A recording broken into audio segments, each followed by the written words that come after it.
All right, well, Kufbar, Akbar, everybody, welcome to another edition of the Crescent Discussion Group. This is a weekly live streamed show dedicated to rightly dividing the truth between Christianity and Islam. I am your host, Eric Sekefer, coming to you live from the cavernous depths of the Kafir Cave in Dar al-Harb, Kafiristan. We are here every Monday afternoon at 5 p.m. Central Standard Time, 6 p.m. Eastern Standard Time. If you are interested in coming to the panel, I believe I pinned the show's link at the top of, can you guys see that at the top of the YouTube? Let me go over to YouTube. I'm sorry. I thought I went in and pinned it. It is there? Okay. I just wanted to make sure. It was there. Thank you, everybody, for coming. Look, we were supposed to be interviewing a gentleman that goes by the handle of the Patriotic Christian out of the UK, and he has yet to come here. He sent me a Skype message at, what time did he send this? He sent this at 4:46. He said he'd be here in 5 minutes. And then he said his link's not working, so I resent him the link. And I don't see why his link wouldn't have worked in the first place, but I resent him the link and he is still AWOL. Now, here is his comrade in crime, Mr. Nico. I was Nicoing and sneakoing on his YouTube, listening to him in the Patriotic Christian parlay. What happened to him? Do you know what happened to him, Nico? Oh, Lord have mercy. It's my fault. I had a feeling this would happen. I kept him too long. So he's probably running late because of me. He had some things he had to do, and I kept him 15 minutes over what we agreed to. Okay, well, then you can just answer the questions for him then. Let's go ahead and begin with number one. I'm sorry, man. Yeah, it happens. It's the way it is. I had some articles. Well, number one, let me just get a couple admin things knocked out here. We are approaching 900 subscribers on this channel, and for any of you guys that know this, the number of subscribers, now I know that you can go out and like buy subscribers to your channel, or you can, try to, every time you go out there and you can say, hey, subscribe, like, and all this to my channel. And I am the worst, Rad will tell you this too, I am the worst self-promoter in the world. So I am going to do a shameless plug right now to go ahead and subscribe to the channel. Like the channel, hit the bell to remind you of when we come on. And I always say at the beginning of the show that we're here every Monday. We're going to be here every Monday at 5 p.m. Central Standard Time. Today, I just want to let you know, today I have to cut out of here a little bit early because the Kafir grandchild got a football game on a Monday night. Now, he's not supposed to have football games on Monday nights, but for some reason, he's got a football game tonight. So, I got to be cutting out of here early in order to get to his football game. And when you go to watch kids, your kids or your grandkids go play, it's always just fun because you can see the enthusiasm they have for the games and how they want to, trounce the opponent. And it is fun to do that, and it's something I enjoy, and I try to make a habit out of, because these are this is something I talk about quite a bit with a lot of my friends. And they say that I'm just so busy. Look, you're never going to get this time back ever again, and the next thing you know, they're gone. They're grown and they're gone. So every chance I get, I do my best to get to their games. Whether it's baseball, softball, football, basketball, witchball, whatever it is, I try to get there. Okay, the second admin thing was subscribers, and then the show that we did a show 2 weeks ago, and I want to make sure it dealt with Ptolemy's claim to Mecca. A lot of you know that we are a big old advocate of, I don't have it up here, of shouting from the mountaintop that Mecca did not exist in the 7th century. And the reason why we say that Mecca didn't exist in the 7th century is because there's no evidence. Outside of the Islamic sources, there's no evidence for Mecca existing in the 7th century. There's none. There is no written record outside of Islamic literature. And even the Islamic literature, let's just make sure we're sure here. Number one, the Quran only mentions Mecca one time. Number two, the other sources, the only other sources that mention Mecca are Islamic literature in the 7th century at the time. And those Islamic sources, the Hadith literature, the Sirah, it's 200 years removed. It's 2 centuries removed. So there's no written record of it. There's no cartological evidence, meaning that there's nothing on a map until the year 900. The first mention of Mecca outside of Islamic sources is 741. Muhammad died in 632. And on top of that, there's no archaeological evidence. This is how you support the existence of civilizations, of countries, of cities. Is you can do archaeologies where you look at the strata in which things are deposited over the years. Things get deposited, they're covered over, and things get deposited and they're covered over. And you can look at the strata. There's nothing there for Mecca. Everything that was there for Mecca has been destroyed by the Saudi government. So the only claim, there's 2 big claims, Diodorus and whatever, but is Makaraba. And this is where I went in on that show, the show that I'm telling you about, that we have almost 800 views on it, which is a lot for this channel. Details the exploration of other people up to the 7th century that went through that area, that they said it was uninhabitable. That area was uninhabitable. All of them did. Not all of them, but most of them did. But nobody mentions Mecca.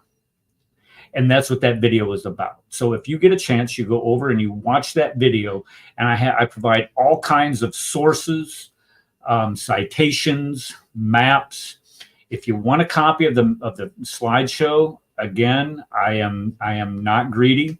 You can email me and I will send it to you for free. And that's a 4-letter word. I know it is. And it's an F word too. But it's free, and it's my favorite letter. It's favorite 4-letter F word. Let's just put it that way. Free. Anything that's free is got to be good. So if you want a copy of that, and then I think next week we're going to do the Meccan mystery. We're going to do that. I want to walk everybody through that so they can see how utterly senseless it is for us to sit here and have these arguments with Muslims about theological principles. Why engage these people on a theological principle when you can clearly show that the foundation of their faith system, the existence of Mecca, the Masjid al-Haram, did not exist when their book says it does. If it did not exist, Islam did not exist. Islam is an invention, just like the city of Mecca is an invention. You can sit here and talk to me until you're blue in the face about, well, the Arabic says this hadith does not mean that. You go ahead. I don't care. It doesn't make a bit of difference if your city did not exist in the 7th century. If you are going to insist that the Quran is indeed the word of Allah, then you have to demonstrate that it's true. And in order to demonstrate that it's true, you have to show me that Mecca existed in the 7th century. You have to show everybody. You have to prove. And I would think that you would want to do that. I think that there would be an exuberant, there's an excitement to do this. This would not be good, Nico. I'm just telling you right now. That would not be good. Yeah, that's especially as much as I've been pushing for this. Yeah, well, it's cool. We'll give him a couple more minutes. Can you Skype him to see if he's coming and just kind of give him a little push, a little nudge? Thank you. Okay, patient. What is this? Victoria is saying we'd like the holding onto a burning ember for meeting. Maybe you start it up here. Here we go. Okay. Islam will be unpleasant for Muslims like burning. Narrated the messenger of Allah. There shall come upon the people a time in which one who is patient upon. Okay. There we go. I posted the wrong thing. Sorry about that. Okay. So let's go ahead and do a little bit of Robert Spencer. Now, if you guys are not, let me pull this up here. If you do not have, come on, there it is. Okay. If you do not subscribe to Robert Spencer's Jihad Watch, you need to. It's just the way it is. I was listening to somebody the other day, very popular. It was Mark Levin. Do you guys know who Mark Levin is? Has anybody heard of Mark Levin before? I listened to his podcast. Yes. Okay. Yeah. He has a daily radio show, and he also has a weekend show that is on Fox. What is that? I know what you're saying. And I was listening to it, and Mark Levin was talking about. Okay, we're in the middle of a show. Don't be Skyping me.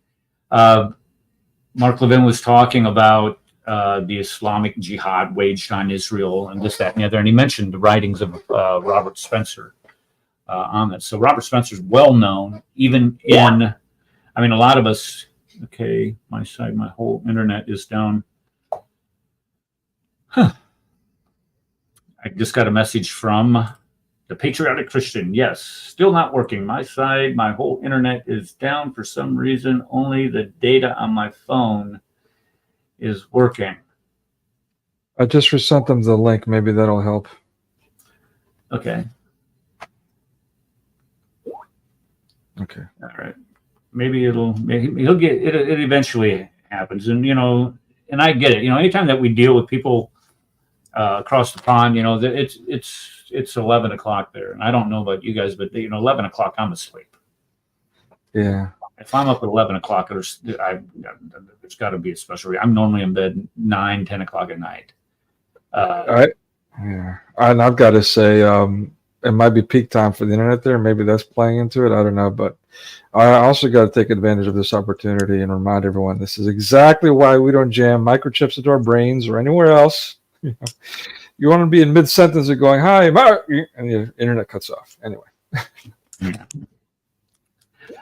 Well, you guys had a great stream today, too. I didn't know you were so interested in movies. You seem like to have this affinity for, you remember this movie, remember that movie, and I think your role at the beginning had all kinds of clips from different movies. Yeah, that's my thing. Actually, the thing that I do is focus on mass media messaging and its influences. It started with the academic research I was doing as doctorate degree. It's ongoing political mess. Anyway, yeah. So I decided because of that, I'll just post things online, just things that are peripheral, not exactly things that will be included in that academic research, until I can get that resolved. And in that process, I got involved with all the propaganda, the Taoist, Takia. And that's been an eye-opener for me.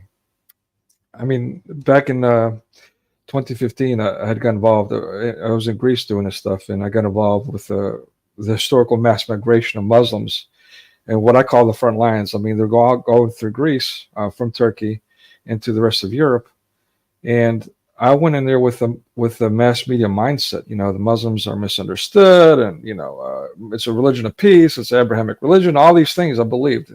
And I felt guilty as a Greek American for having some type of disdain of some kind of ancient history in my mind.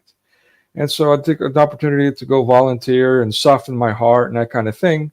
And of course, I was in for a rude awakening, seeing how they behave and all these things. And then there was a EU-Turkey agreement, which at that point, the borders ended up getting closed. I don't want to get into that. There's politics involved in that, but basically, Turkey, the European Union made a agreement with Turkey to take all these refugees back into Turkey, and then from Turkey ship them back into Europe, which made no sense. And then all those things are surrounded that. My eyes got open, and then again with the research, watching you guys and learning all this stuff. yeah, I just now got to the other extreme. I went from feeling bad for having any quote unquote negative feelings about Muslims to, man, why doesn't everyone know this, and why are we tolerating this still? Yeah. Well, now you said that you grew up in. Did you say you grew up in Greece? Is that what you No, said? no, no. I'm raised in the States, but I went back to Greece like in 2015 to Oh, okay. study, to finish my education, and yeah, it's just Now, been. do you know people? I mean, do you? I mean, you just got up and said, "I'm going to Greece, and I'm going to start. I'm going to go to college in Greece." Ironically, I didn't want to go because I was raised in the States, and even though I'm Greek American, I was removed from my own culture. Had struggles with even speaking the language. I couldn't communicate with my parents properly, so I was terrified. I didn't want to go. Everyone was encouraging me. I was actually in the seminary at the time, and they were making bank just from my tuition. Um, and yeah, but they were encouraging me. Hey, why don't you go to? You need to be studying Greece. And I'm like, well, if they're making all this money and they're still encouraging me, maybe I need to take this seriously. And I did this prayer and asked for a clear sign, and God gave me the clear sign. But being set in my goals, I completely overlooked that clear sign, and someone else had to remind me. And as soon as I realized God answered my prayer clearly, I had to be obedient and listen. And I'm glad I did, because it's been an amazing experience. So, what did you study? I mean, if you're going to go to Theology, Greece, I got it. You studied yeah, theology in Greece. yeah.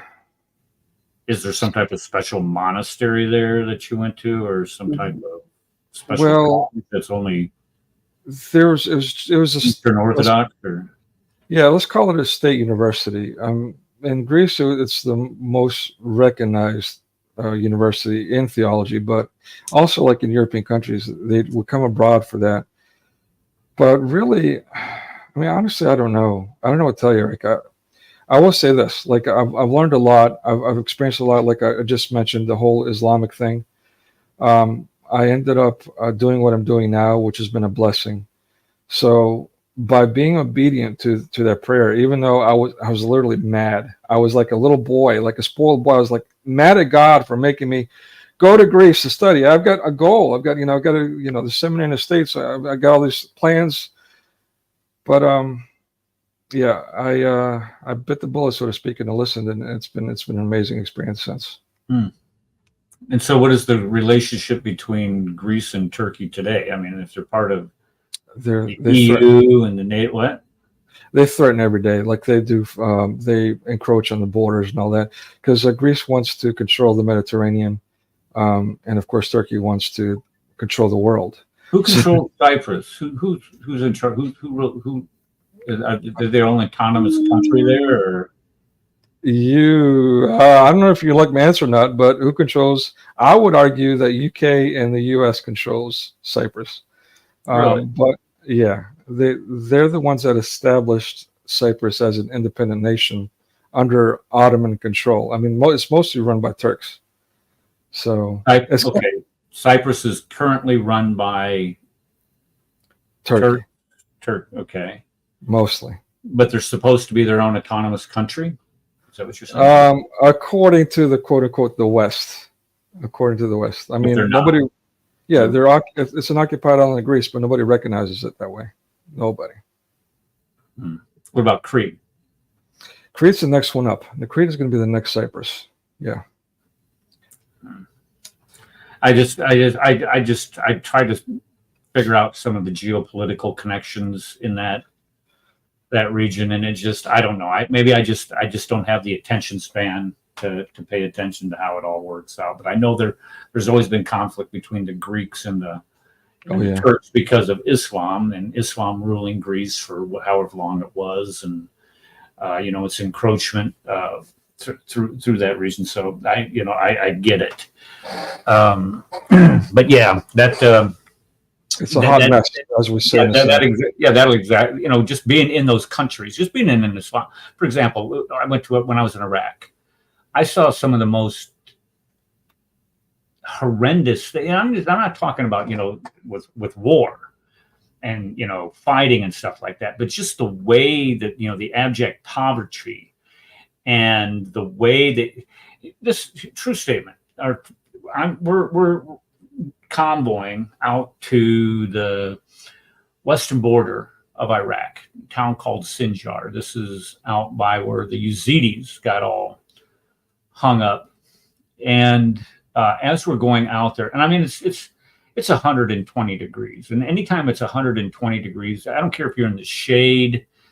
I don't care if you're going to be angry. I mean, it just because you're so uncomfortable because it's just so hot. You can't get away from it. And as we're going down this road, there's a field off to the side, and they're cutting wheat by hand. And there's a man sitting in a chair, like a lawn chair, and there's like 6 women out in the field cutting wheat in these long robes. And I'm thinking, who would do that to another person? If you're going to sit there, why are you, I can understand you wanted to sit down, get out of the heat. Okay. But why are you making other people work like that in black bags while you're sitting there chilling? Get your butt out of your chair.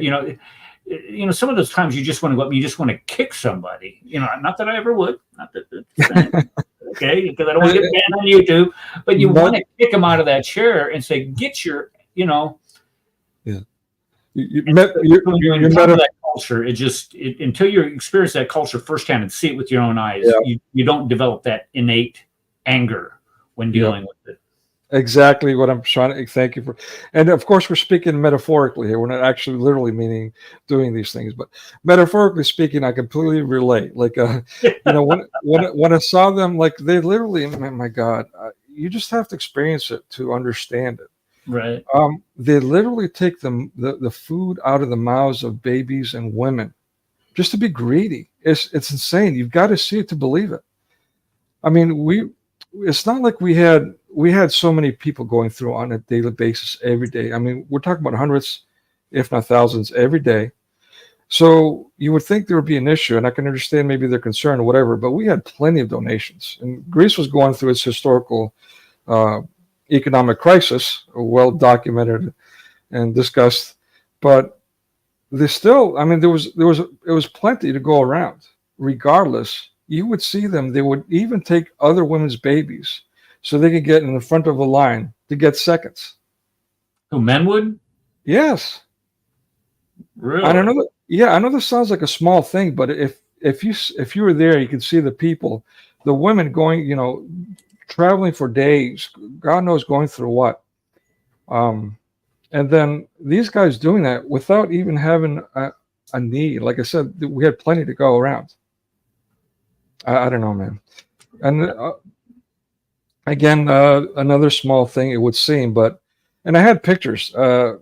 Fascist Book actually kicked me off of their site a half a year before they got to Donald.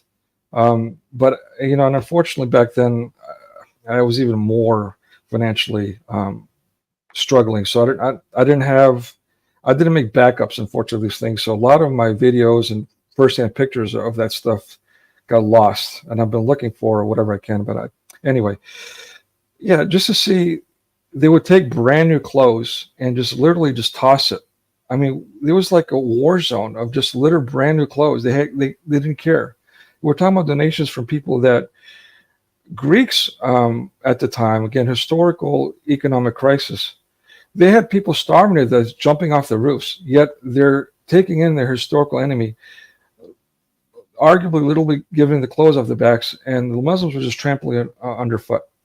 And we couldn't, wash and recycle it. At that point, we had to throw them away.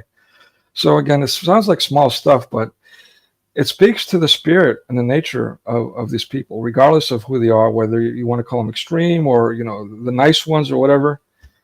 After a while, to me, it becomes one jumbled mess. And I don't like feeling that way, but it's hard to avoid. Yeah, when you see for somebody that's raised in the Western world, and they're exposed to this type of stuff that, we have learned that, through our own errors and mistakes. For example, the racism here in the West, we learned the hard way that it's just an impractical, uneducated, ignorant way to treat it if you're racist against somebody because of their race or ethnicity. And we've dealt with that within our country. We've made all kinds of amends and strides in improving those past sins of our country. And the same thing is true with the women's suffrage movement, with extending equal rights and equal treatment of women under the law. And when you examine our voting record, the voting record in the United States, African American men were given the right to vote with the 15th Amendment, and that was like in 1870 or something like that. I can't remember when the 15th Amendment was passed, but somewhere around there. But women were not given the right to vote until the 19th Amendment passed in 1920, for crying out loud. It's 50 years later. But we've made amends to that. We've gotten away from this misogynistic approach, treating other people groups, whether based on gender, based on ethnicity, or whatever.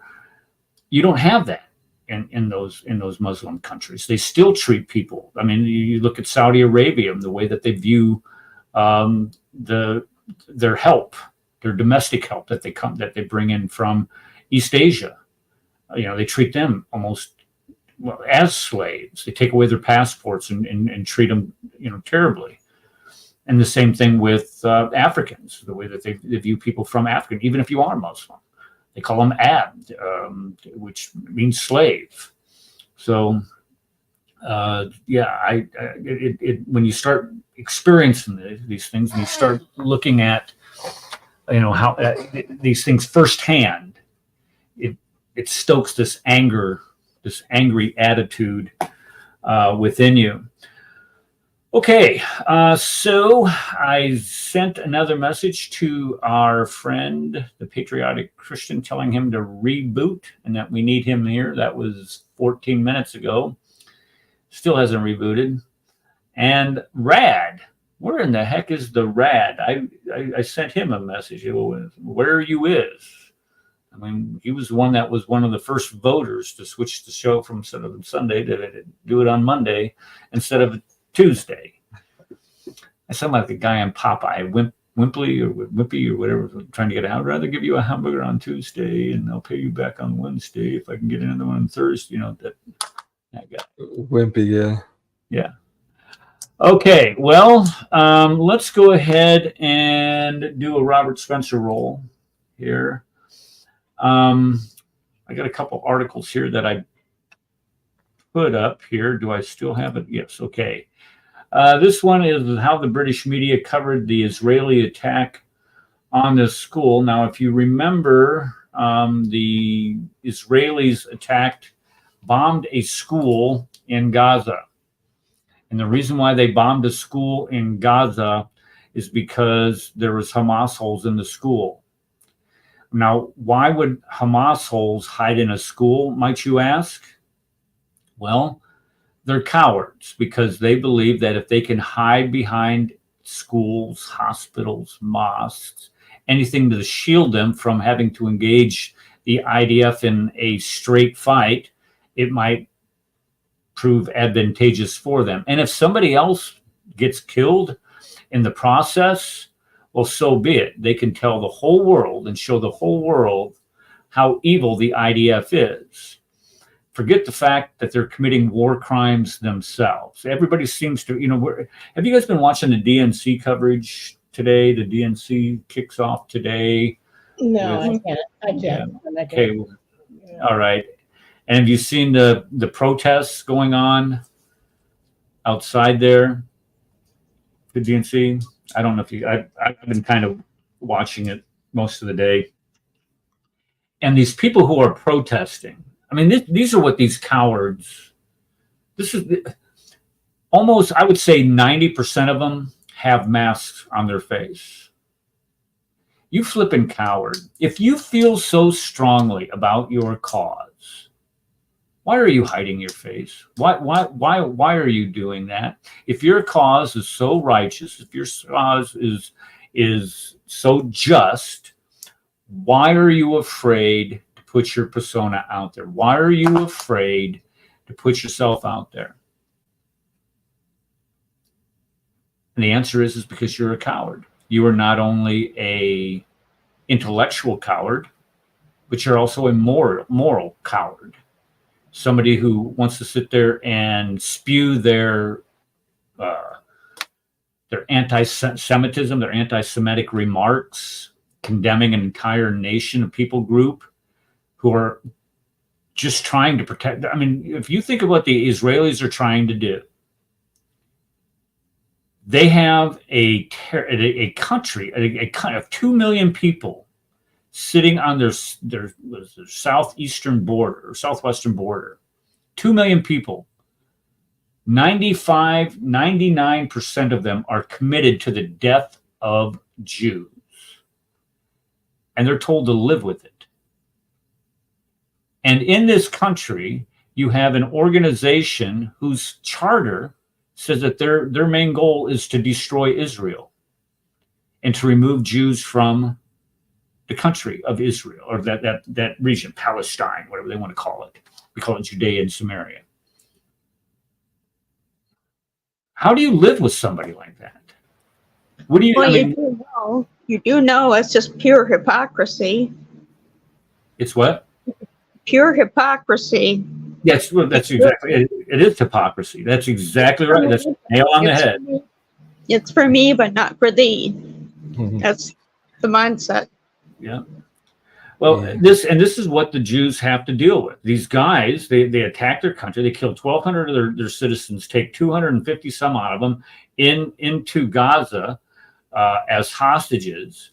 And then now when the IDF goes in to get their hostages back and to get rid of this organization, these Hamas holes, they're villainized every time they turn around. And then you have articles like this from the UK saying that this Palestinians described a harrowing moment the IDF targeted Al Talibin school in Gaza, killing 100 people. Now I'm wondering, just me wondering, are these like 100? When they say 100, is this the same as like the 500 that were killed in that one hospital that was supposedly blown up by the IDF, but it turned out that it was blown up by a stray rocket from the Islamic Jihad? Is this number like that one, or are we just supposed to trust these numbers that these people put out? And the quick answer to that silly question, rhetorical question, is no. There's no way that you're going to trust any of these numbers coming from these Hamas holes. So when it says it only let me put this back up here. I'm sorry. I see you got something you want to post there, Nico, and we'll get to that here in just a second. No worries. It says it's only several paragraphs into the article that the number 100 is attributed to Hamas. Further, the IDF statement, the terrorist casualty figures were only cited in the 11th paragraph of the article. So, you start reading through this and you can see that, that these numbers look at this right here. This right here is Islamic terrorist attacks on the religionofpeace.com. You go over there and they post it updates it every day. That's the number of attacks since 9/11, 2001. And when we start seeing these encounters, right, like that we see here, and you're going to blame the Jews, you're going to blame the West for all this, when this is a hard number that you can't get away with, it's all the West's fault. You can't see. Can you see you can't, there it is. There we go. Where we go? Right there. No, you can't see that. It's only on my screen. I take that back. Disregard, ignore me. Okay, Nico, what are you showing here? What is this? This was kind of my response to the question. It's a obvious question. I know you really asked it rhetorically, but for anyone that might not be aware, why are they hiding in schools? So we did a live stream, I think it was a few months ago. Tonight, a Muslim family. Go ahead. I'm sorry. So yeah, we did a few months ago on a shooting in one of the, let's call it the Christian organizations. I think a Muslim woman. Some websites claim to say that she was Muslim. I went in there and started with her child in hand. started shooting up the place. So regardless of whether they're actual Christians or the charlatans or however you want to label them, to the rest of the world they're recognized as Christian. And so this person, this woman, went in there with child as a human shield, evidently. If you watch the video, you can see she's dragging the kid. She's pulling out automatic weapons. According to one website, one of the weapons had Free Palestine on it. And started shooting people randomly. And when the police were responding with gunfire, she grabs the kid from out of the hiding place, and the kid gets shot in the process. This was in Texas, am I correct? Yes. Church in Texas. Okay, I remember this. Yeah. Yeah. Because we had a security team meeting at our church after this happened. Wow. Yeah, there's like 3 of us. We had a security team meeting. Wow. See somebody bring a gun out of the parking lot. They get a gun out of their trunk. Lock the door. Good idea. Yeah, okay, go ahead. Yeah, no. Well, I mean, look, yeah. So this is again, we're well aware of how rampant this is. But here's other video that I've got on my own channel. I call it a documentary. It's really 2 overlapping videos in one. I was trying to save time, and anyways, information is a bit overwhelming. But this is a clip where this is during that historical mass migration I was talking about.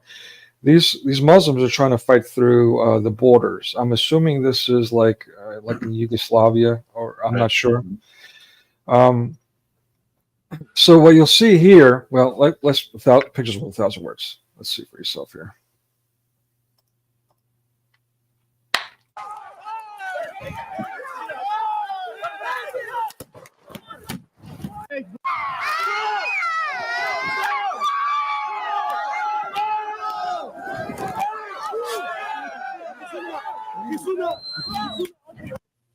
Okay, I mean, what's going on? They're dragging the kids in front lines in front of police during a skirmish. And I think the main goal here is to gin up some type of sympathy for this migration.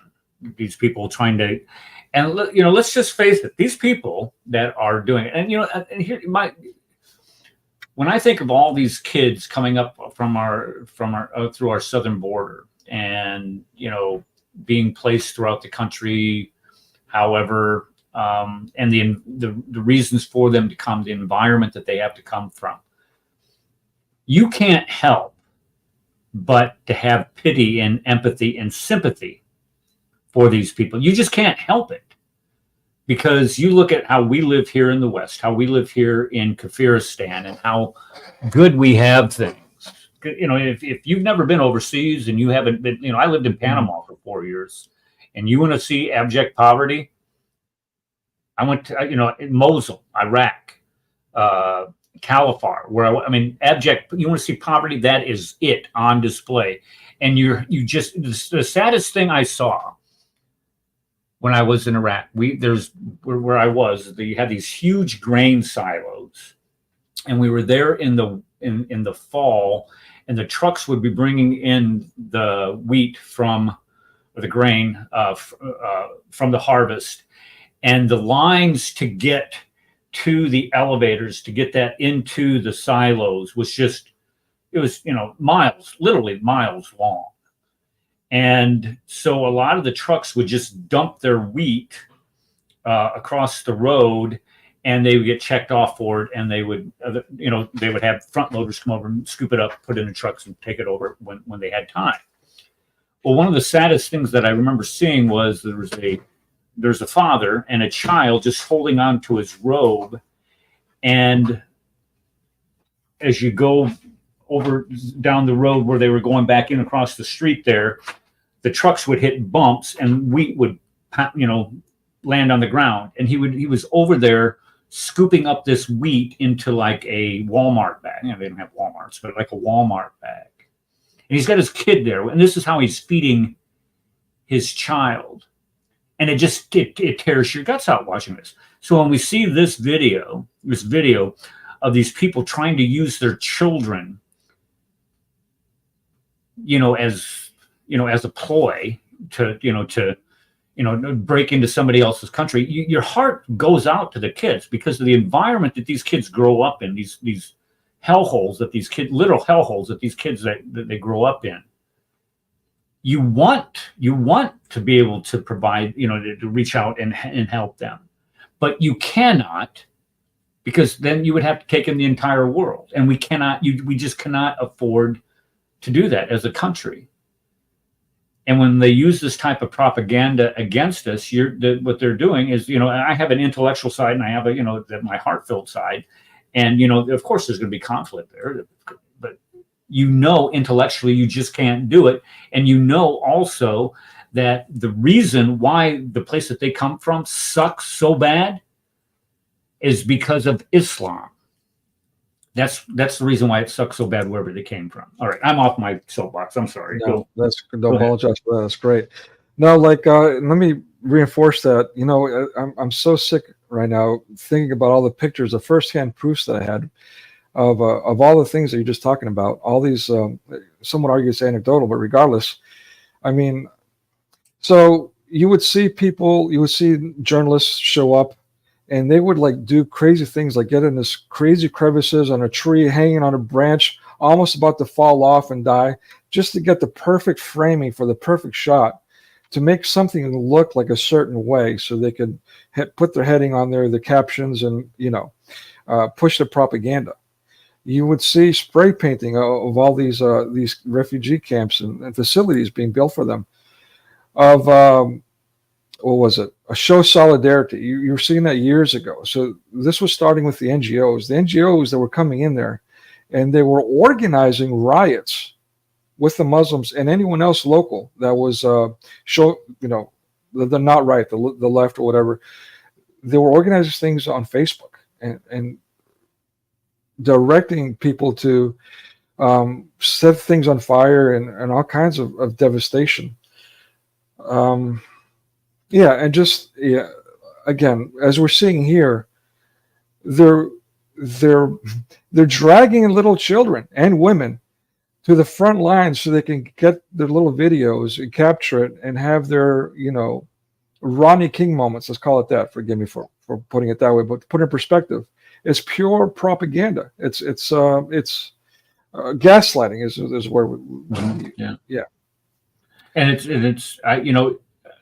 again, this is playing on Western sensibilities that we naturally have for the downtrodden. I mean, and this is again a Western value.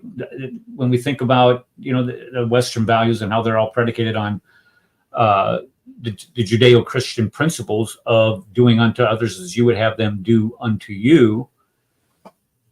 You don't see that here. You don't see that in Islam. This is why, how many Islamic countries out there are taking Palestinians in as refugees? How many care? How many are donating to the Palestinian cause? Last count, 0. Yeah, let's hold on. Let's recount. 0, right? Yeah, and it's been that way because they don't have the same values that we do. And the reason, and again, the reason why they don't is because they follow the sunnah of somebody who is a mass murdering, genocidal, ethnic cleansing, rapist, perverted pedophile. I mean, that's essentially what Muhammad was. And when you pattern your life and your values after his sunnah, this is what you get. Go ahead. No, I'm just going to jump in, and just for the censors, this is all according to Quran and Hadith. I'm just reminding everyone of that. Oh, I can't say that. I can't say that even. Well, I mean, it's in the Hadith. So that's right. If they need me to cite where he ethnically cleansed the Banu Qurayza tribe, I can do that. If you want to see where he committed genocide, well, he ethnically cleansed the Banu Nadir and the Banu Naduk tribe. He committed genocide against the Banu Qurayza. He had sex with all 12 of his wives in one evening, making him a pervert, or lusting after his adopted son's daughter or adopted son's wife.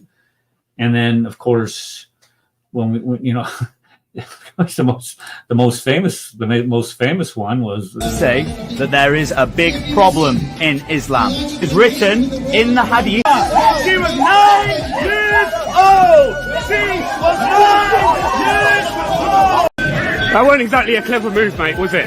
it was a very clever move. You really think so? It was the perfect You know, it's people like Everybody you. needs You to know, know. it's people They like need you. to know. No. Aisha How old was Joseph? 9 How old was years Joseph? old. There you go. So, you know, you can't get past that. I mean, you can't. I mean, you can try, but, you know, even YouTube is going to have a hard time denying. Well, I mean, in an upside down world, I don't know anymore. I mean, Yeah, you're right. especially if they're getting away. Yeah, especially if they're getting away with blaming the AI. It's not our fault. It's the computer. We can't do anything about that. There's a lot of that going on lately. There's a lot of. I just want to let everyone. Oh, the AI. They're using artificial intelligence, the algorithms, as an excuse to get away with everything that they're doing. Oh, we have no control over our own programming. Sorry, it's an entity in itself. It's controlling us now. What? No, that's not how it works. Sorry, I just wanted everyone to know that. Yeah, so Patriotic Christian, he says he might have been hacked. He's talking to people on his service provider trying to get this fixed. So he's sending messages. I have not got anything back from him. You know, I had all kinds of questions, you know, for him. I'm so sorry. What do you do? You know, I want to know what triggered the riot. I know what. I just want people to hear it from somebody from that side of the pond. You know, because we know how they started. What triggered it is the murdering of those 3 little girls. Now, come on. You expect everybody just to sit by? You know, this isn't like, what was that? Was that one town, Luton, where they had over 1,000 girls that were groomed in from one small town, and the police just kept their mouths shut about it? No, I think the country itself is pretty much fed up with this mass unassimilated. What's the word I'm looking for? It's not immigration. It's like an avalanche. Encroachment. Yeah, people they're just waltzing. It's just like they're doing to our country. They're just waltzing on in here and taking advantage of the way that the law is enforced, or in our case, the law is not even being enforced. You know, they had the opportunity to enforce it, but you know, they're just choosing not to.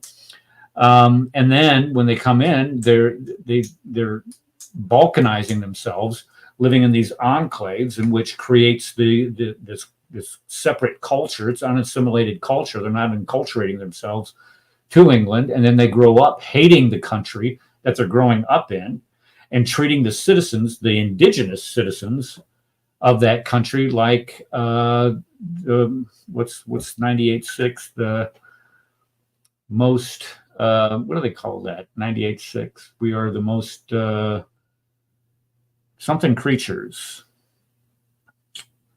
I'm gonna have to look it up. Are you kidding me? I tell you what, my memory is shot. 98, chapter 98, verse 6. Surely those who became infidels from the people of the book of polytheists will abide in fire forever. Worst of creatures. There we go. They are the worst of creatures. So when you view the indigenous population in the country that you live in as the worst of creatures, why? Because your God says so. Then yeah, this is what you get. All right. I have a clip here from memory that I want to play. And I'm going to be honest with you, I have not watched it, but it did catch my eye. And it's from Dearbornistan. And you all know where that is. It's straight north of Kafiristan. Let's see here. I think this is it. Yep. Nope. I got to do it the other way. Because I learned that I have to do it this way, because if I don't, then you can't hear the audio. All right. Can you guys see that? Yes. I'm assuming yes. Yes. Okay. Oh, wonderful.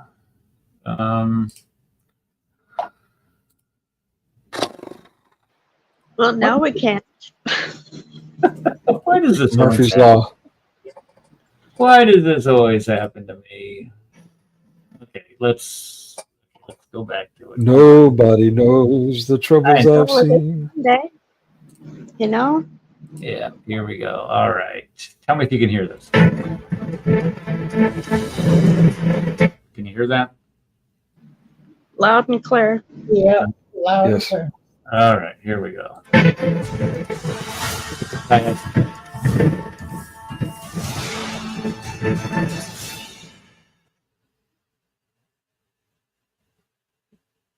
I am only 8 years old and I am brought up about humanity and Do you guys know of any 8-year-old that knows about more about humanity than, granted, she's talking about Joe Biden, but come on, this isn't even starting off well. You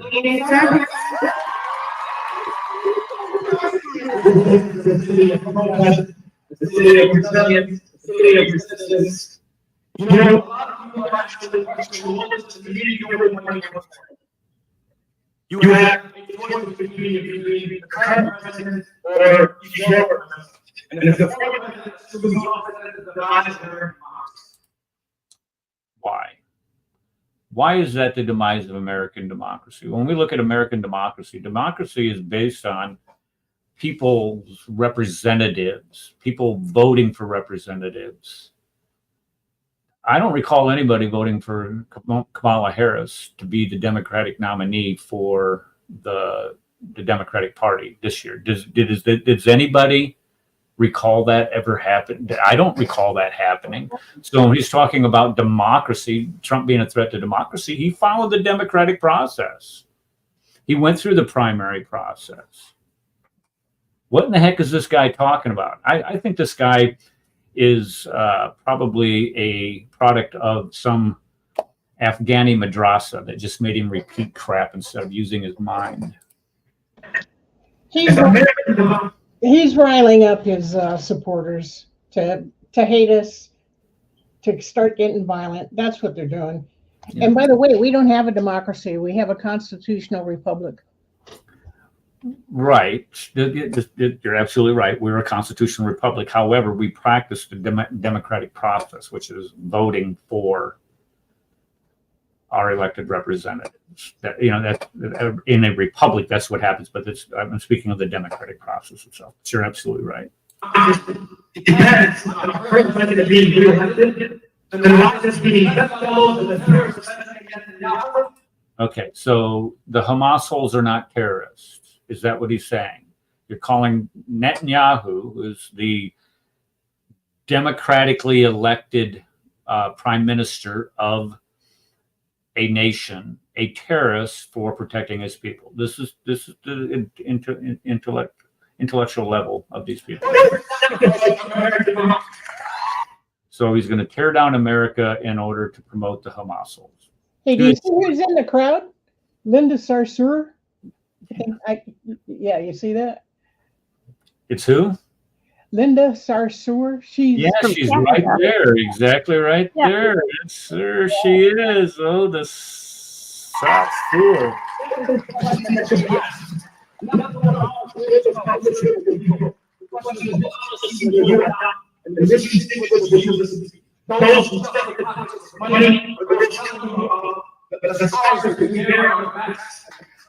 I wonder how many scars that guy has on his back. From who? The Muslims?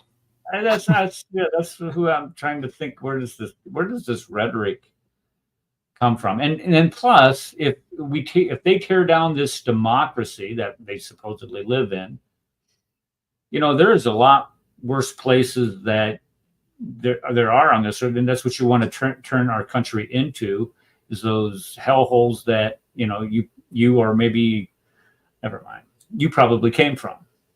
Just saying. Yeah. Go ahead. Well, I was going to say, no, they're using mass media liberal rhetoric for a reason. They're triggering. They're intentionally using that, stripes on my back to, get the blacks and African Americans in the U.S. and all the liberals that you like to, promote that kind of thing, the whole critical race theory thing, intentionally. But it begs the question: where are these stripes on his back coming from? It's not coming from the white slave master of the Arabs. So it must be from when he was younger and he didn't properly recite the Quran, and then he got stripes on his back. From the madrasa where he got his education from, right, exactly. And also look at the crowd here. Look at the, it's definitely not a Jew friendly looking bunch of folks. Just saying. So you can probably say any anti-Semitic slurs that you want to, and you're going to get away with it. And you are cancer in our country. You.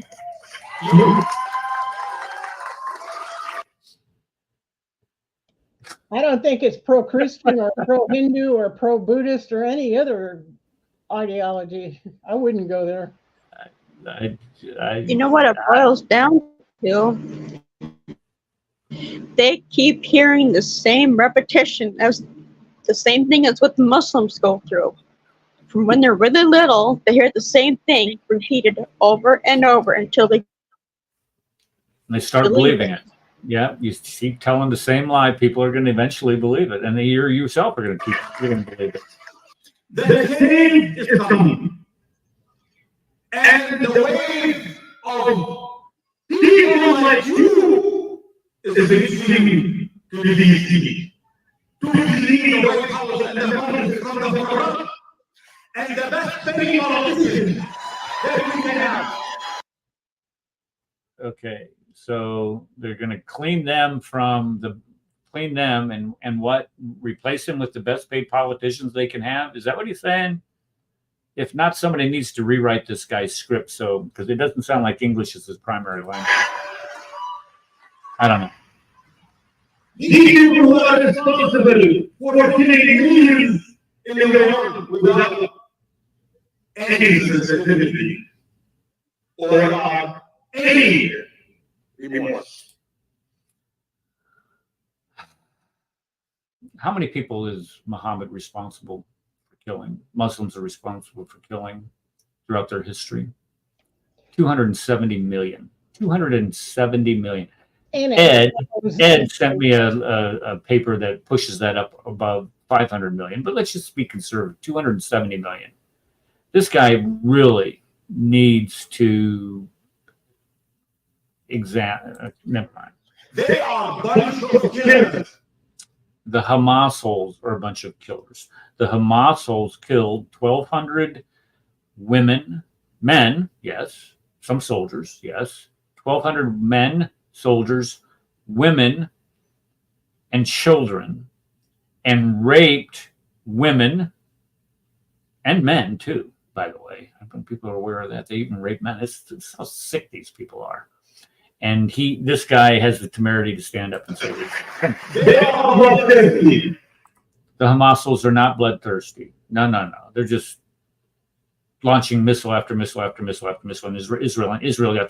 They're just expected to sit there and take it. Be a good Jew and take your genocide, just like you have all throughout your history. Just sit there and take it.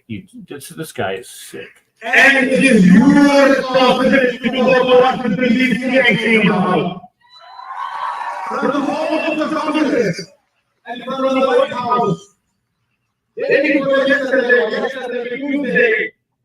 They voted in the United States House of Representatives. This is the House of Representatives. No, the House of Representatives would be like in, I don't know, the West Bank, where Mahmoud Abbas is on his 21st year of his 4-year term, or the Hamas who were elected in 2005 on 2-year terms or maybe 4-year terms, but have not had an election since. Whereas in the House of the Zionists, we have elections every 2 years, free elections, not perfect elections, but free elections. And you want to sit there and say that, really? This is what you want to say? What a twit. 712 to 1.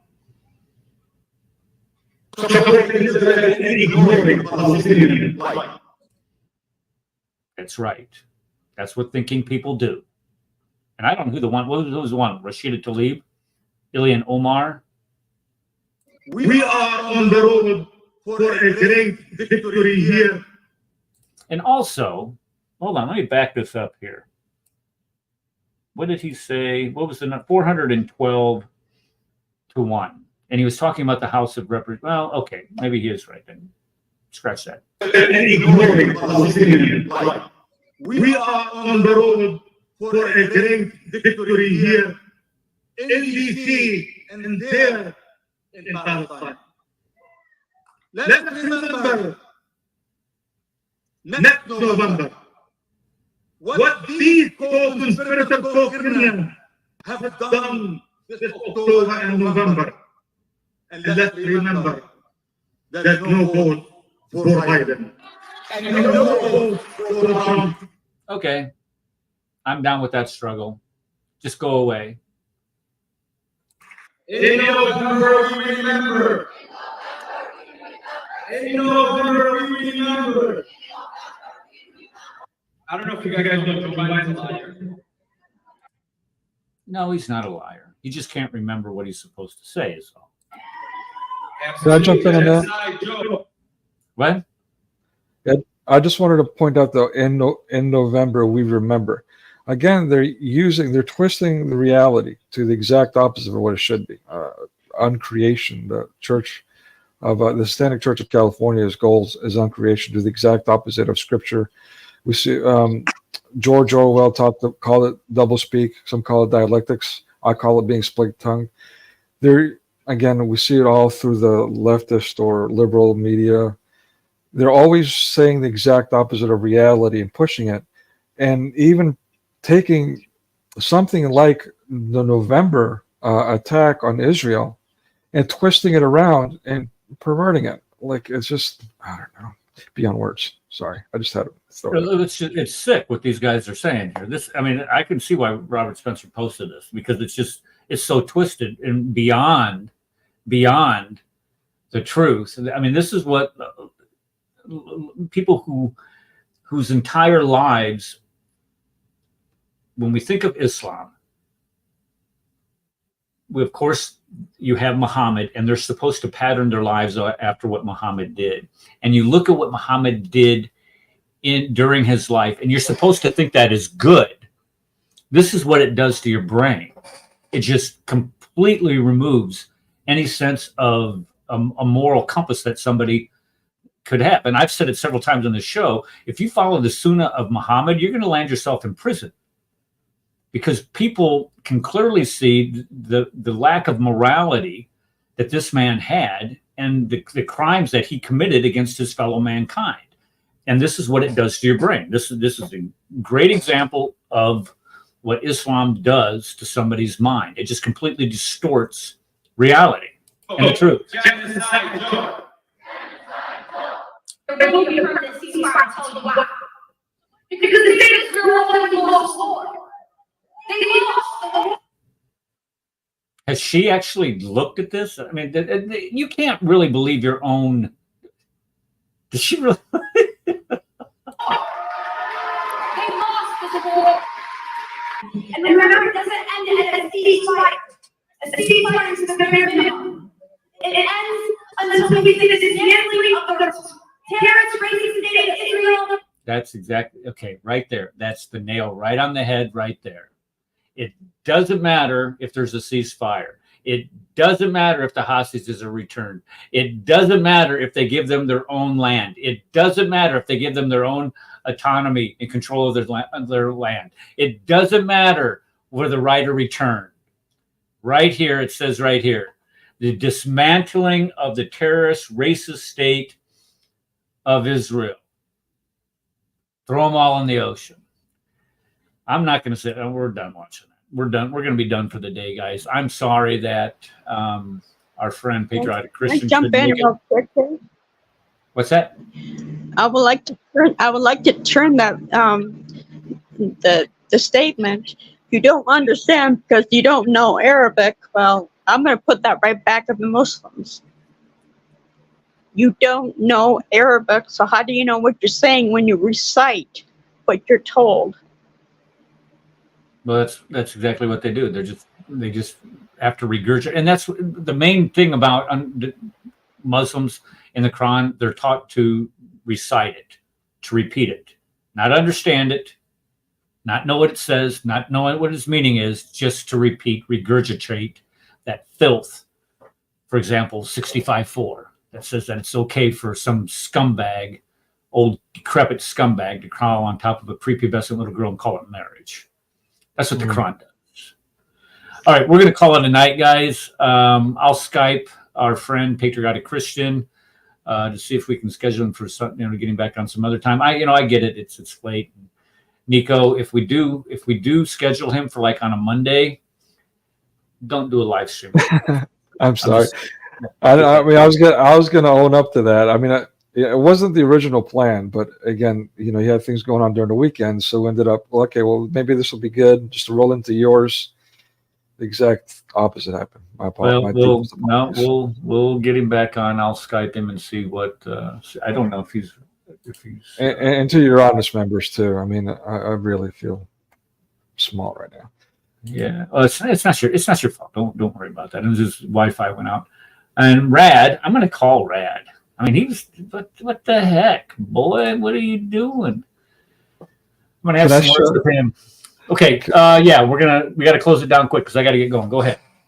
Just the visual. Is it okay to show visuals of what Muslims are doing? Because you asked about Crete earlier. Sure, go ahead. This is from a few years ago, an incident in Crete. And just to give you an idea, I saw the same thing happening in the biggest city in Greece, Thessaloniki. I was subject to it early on. I was a bit passive, a bit bewildered because I didn't know what I was seeing, but then quickly learned and started pushing back and found out quickly that what we say here in these circles, that they're actually cowards. Unless they're in a big mob, they're absolute cowards. But anyway, so you can see for yourself what's going on. This is years ago, while the Greeks were still helping these people come in and giving them all kinds of support, medical, education, I mean, the whole 9 yards, while they were in a historical economic crisis of their own. Oh, wrong click. Now, let's keep the sound off. So that's a Greek, of course. That's his warehouse. And the mob, you can imagine, is not Greek. It's Muslim migrants. And this man is now, I don't know how many of them. What is that, like 2 or 3 dozen? Yeah. He's yeah, easy. There's another angle of it. Why are they attacking him? I don't know. Honestly, don't know what the backstory of this, but at any rate, I don't know what can cause this kind of reaction. It certainly wasn't him shouting, she was 9 years old or anything like that. But I've seen, I've personally witnessed this kind of behavior again in Thessaloniki, where a young couple were in their 20s, a young man and his wife. They had 3 children, 2 young ones, one in a cradle, and she was also pregnant. It was early in the morning, daytime. They were just walking by, terrorizing an old man just because they could.